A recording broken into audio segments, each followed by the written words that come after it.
So, ladies and gentlemen, the Nintendo Switch 2 has officially been out for 1 year. And in that year, we've got a bunch of great games. But just think about in only 6 months. Since the start of 2026, we've got some amazing games on the Switch 2 as well, and that's exactly what we're talking about in this video today. We're going to go over the top 20 Nintendo Switch 2 games of 2026 so far. And believe me, this list could have been double this size. So let's go and get right into this video. So maybe whenever you're thinking about the Switch 2 and 2026, sometimes when you think back on it, you're like, did many games even come out this year? And if they did, were they games for me? But making this list, I was like, this is almost impossible to only pick 20. So it's been a great year for the Switch 2 so far, and we still have another 6 months. So in this video, we're going to go over the top 20 Nintendo Switch 2 games of 2026 so far. Man, what a list we have. So before we get started, if you could hit a like and subscribe, that would really mean the world to me. Also, follow me on Instagram and Twitter so we can keep our communities growing. And let's just go and get right into this one. So the first two games I'm going to put together, even though they're two separate games and came out pretty much at two separate times. We have Final Fantasy VII Remake Intergrade as well as Final Fantasy VII Rebirth. So Final Fantasy VII Remake by itself was an amazing port. It felt impossible to have this high quality on the Switch 2. And I mean, I love both of these games dearly, but Final Fantasy VII Remake, it's just so special because it is the start of the trilogy. Now, once we got this on the Switch 2, there was rumors about potentially getting Rebirth on the Switch 2, but I beat that game on my PS5 and I just didn't see how it could possibly, well, be possible on the Switch 2. And now we know Final Fantasy VII Rebirth is in fact on the Switch 2, and it's another amazing port. And the best thing about all of this is we're getting part 3 day 1 on the Switch 2. So man, to be able to play this entire trilogy handheld, that is incredible. Now, a game that kind of flew under the radar, but the port was amazing in my opinion, is Dynasty Warriors Origins. Now, I'll be the first to admit I haven't played too many Dynasty Warriors games, so I couldn't compare this to too many other games. And to be honest, again, I'm not even like the biggest fan of killing a bunch of enemies and I guess hack and slash whatever. But when they showed this off and I think a partner showcase, it just looks so interesting. So it really intrigued me. And then I had an opportunity to play it on my Switch 2, and I was pleasantly surprised. So, like I said, it kind of flew under the radar, maybe because you're not a Dynasty Warriors fan, or maybe because there was too many other games coming out about the same time. But if you ever get a chance to play this one, I honestly think you might really enjoy it. And now a quick word from our sponsor. Big thanks to Mumba for sponsoring this video. If you've been gaming a lot on your Switch 2, you need to protect it. And the Mumba Blade Series case features certified military grade protection with shock absorbing materials to handle any accidental drops. It also has an anti-slip texture that feels amazing during long gaming sessions. But here's why this case rules. First, it offers seamless docking and charging. You get quick, hassle-free docking for smooth gameplay without ever removing the case. It also features quick release Joy-Cons, so you can slide your Joy-Cons on and off effort-free without removing the case. It also just makes your Switch 2 feel a lot more secure while you're playing for long periods of time. But guess what? There's more. Because we also have this deluxe carrying case. Now what's great about this is not only is it a premium carrying case that has great materials and feels very durable, but while your Mumba case is attached to your Switch 2, that will fit inside this deluxe plus carrying case. So it's about as secure as your Nintendo Switch 2 could possibly get. The material inside is very nice, and it really just feels like the ultimate way to be able to protect your Nintendo Switch 2.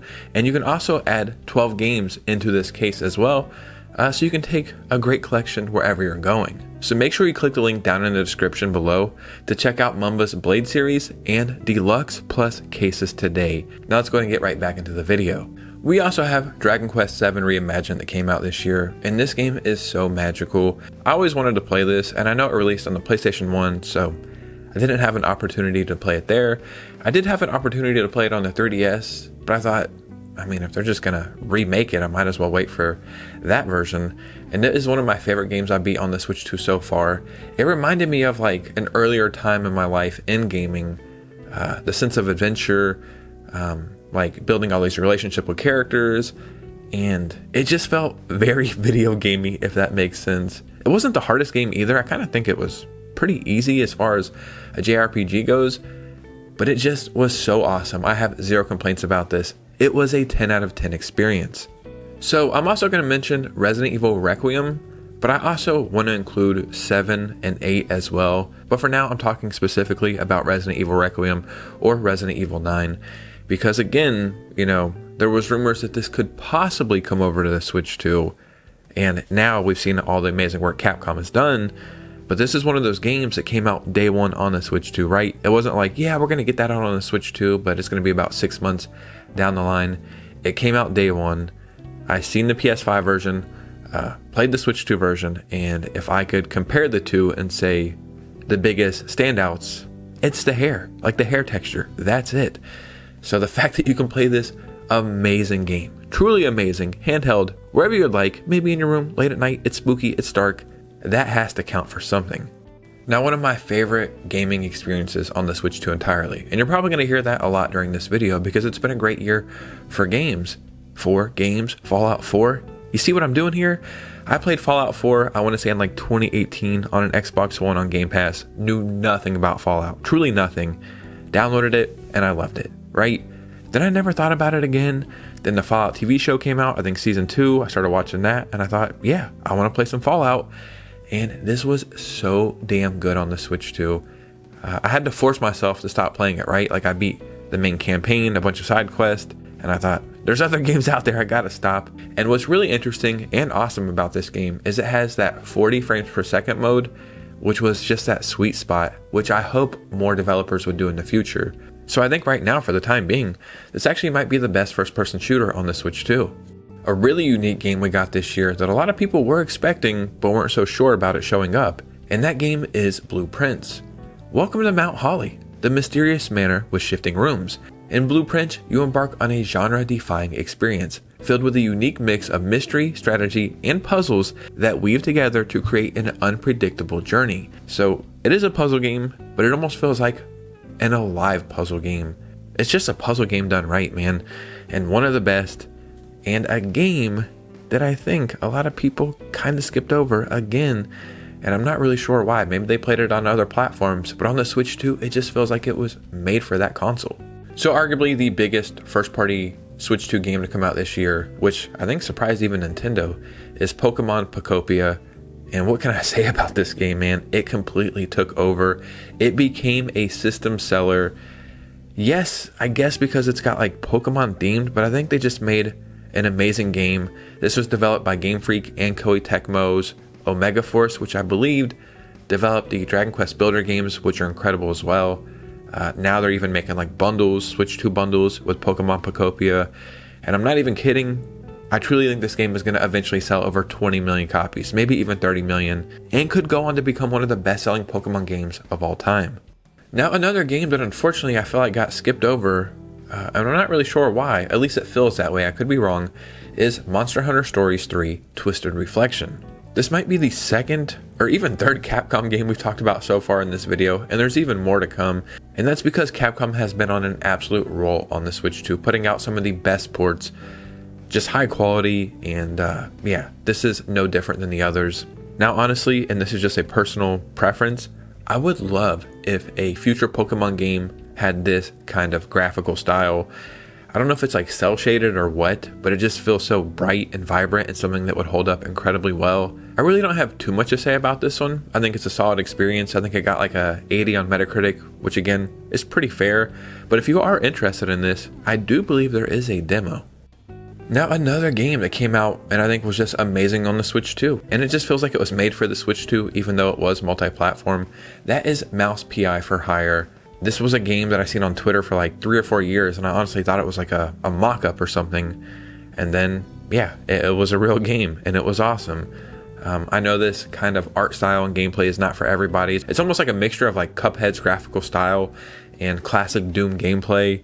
And I know a lot of people got like annoyed by some of the puns, like the cheese and rat and mouse puns. But honestly, I think that adds to the charm of this game. Because again, I said this earlier in the video, but it felt very video gamey. And what I mean by that is just like classic video games that weren't trying to redefine something or be groundbreaking. They were just trying to do the best job they could. and put out a very fun experience. And I think that's exactly what we got with Mouse PI for Hire. And I would love to get a sequel for this or something similar in the future one day. Now, speaking of Capcom again, yeah, I know, like I said, they're going to show up a bunch in this video, but that's just because they really put in the work this year on the Switch 2. And we also have PRAGMATA. Now, not only did this come out day one on the Switch 2 as well as other consoles, this wasn't another franchise Capcom had already worked on and could kind of tweak to get this working on the Switch 2 as well as other platforms. This was a brand new IP, which is a big risk. Not only a brand new IP, but they added a very unique style of like first person shooter where you hack the enemies, then shoot, and can also like add power-ups through doing that. And it's just a really unique system that could really pay off or fail. You know, it could have went either way, but they really pulled this off. I think the characters are great, but PRAGMATA on the Switch 2 is a match made in heaven. Arguably one of my favorite games I think I've played in the last few years, and it was a treat on the Switch 2, is Indiana Jones and the Great Circle. So I had already beat this on my PlayStation 5. It might have been one of the first games I think I beat this entire year. So this game got announced for the Switch 2, and we were all pretty curious, you know, is it going to be a good port? If it is, well, it's probably going to be a game key card, and it is what it is. Not only was the port amazing in my opinion, it is fully on the cartridge, which is just awesome, you know, bonus points for that. Now, I think I said this in a previous video, I'm one of those people who watch movies all the time, like the classics, new movies, everything. And I have never seen an Indiana Jones movie ever, so I had no real attachment to the characters. I was just coming at this from the perspective of, I love adventure games, I love history, I love exploring, I like games that are in first person a lot. This one really took me by surprise, and I could easily see myself beating this multiple times throughout the Switch 2's generation. Now, I do also want to mention Yoshi in the Mysterious Book, and I want to preface this by saying I don't think this is the best Yoshi game ever, and I don't even think it was like something I was looking for at the time, but just because it wasn't what I was looking for at that specific time when I was looking for a new game, I don't think it's bad, right? Some people might have been expecting something else, and they're like, yeah, this game sucks, it's only for kids, or this, that, and the third, and it's like, yeah, you could have that argument, and I'm not pushing back against that, but just because it wasn't what you were looking for does not inherently mean it's a bad game. I think Nintendo made something really cool here. I think the art style is so charming. I think all the little characters and some of the worlds they created here are very unique and very awesome, and I do think as time goes on, we're going to look back on this game a little bit more fondly, and I think it definitely deserves to be in the top 20 Switch 2 games released in 2026. We also have MINA the Hollower, which was announced for the Switch 2, and I believe the Switch as well, right? So this game was announced, and we were all very excited, and then it got delayed. Then it got delayed indefinitely. And I'm pretty sure that wasn't just for the Switch 2. I think it was delayed indefinitely across all consoles, and that was a bummer, because I played the demo, and I loved it, right? It reminded me of like the old Zelda Oracle games, just with modern controls and mechanics. Once the game finally came out, it feels just like that. And yeah, this game is absolutely fantastic. And if I had to guess, it's probably going to win Indie Game of the Year. We also got Kena Bridge of the Spirits this year on the Switch 2. And this is a game that feels, again, like it was made for the Switch 2, but obviously this was a PlayStation exclusive that a lot of people enjoyed. So to see it show up on the Switch 2, it's fantastic. I think it found a new audience there. I think a lot of people really enjoyed this. It is like not rough around the edges, but you can tell that maybe some of the stuff they wanted to do in development they couldn't figure out yet. But they did announce a sequel to this, which is really awesome. Now that sequel is exclusive to the PlayStation, but I just don't see that being something forever. It's like, why bring this over to the Switch 2 and then announce the sequel is only going to be exclusive to the PS5? Doesn't make a lot of sense to me. So if you like action adventure games at all, this one is a no-brainer. Another great game that really surprised me this year is SEKTORI. SEKTORI is an intense, fast-paced twin-stick shooter infused with hard-hitting techno. So I had mentioned this game in like an upcoming Switch 2 games video because it just really intrigued me and I didn't hear that many people talking about it. Then randomly the developer reached out to me and gave me like 4 or 5 copies of this game to give away. So I did a giveaway for my subscribers, gave away all the copies, and I had multiple of them message me like, dude, this game is incredible, it's awesome. And I think I even read an article that the Switch 2 sales of this game were so high that it allowed that guy to quit his job and become a full-time game developer, which is just, you know, such a feel-good story. So yeah, I'm really happy that I was able to add this game to this list. And the most recent release on this list is The Adventures of Elliot: The Millennium Tales. Yeah, this game just came out about a day ago, but what's really cool is they gave us one demo that I think sold a lot of people on this. Then they gave us another longer demo that I think that was multiple hours long. And what everybody was comparing it to is like an HD 2D version of a classic Zelda game. And 100%, that's exactly what it feels like, and that's awesome. One of the criticisms you'll hear is the fairy talks too much or is too helpful, and they did give us an option to turn it down. I don't think you can turn it off completely, but it just feels like that's kind of what this game is about, right? Like if you go back and play some of the older Zeldas like Ocarina of Time, Navi never really shuts the hell up.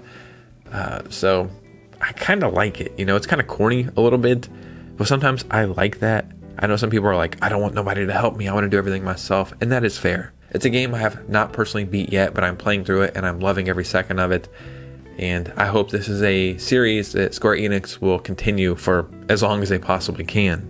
And I'm going to throw a game in here that is not technically out yet. It is coming out next week, and I'd feel like a jackass if I didn't include it. And that is the new StarFox game. And you could say, well, you haven't played that yet. How do you know it's going to be good? Look, I played the demo, which is like 30 minutes or 45 minutes long, and it really did exceed my expectations times like 1,000, right?